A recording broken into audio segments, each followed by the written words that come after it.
To add the careers page on your Wix website, follow these steps. Log into Wix. Visit the Wix website and log into your account. Create a new page. From the Wix dashboard, go to the editor by clicking Edit Site. On the left panel, click Pages to open the Page Manager. Click Add Page and select Blank Page. Name your page Careers and click Done. Design the page layout. You can choose from pre-designed layouts or create a custom design. Click Add from the left menu to add text, images, buttons, and forms. For a careers page, you might want to add the job listing section. To do this, add text boxes for job titles and descriptions.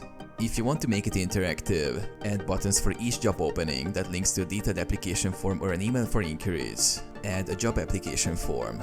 To allow potential applicants to submit resumes or applications, click Add, Contact, Forms, and choose a job application form.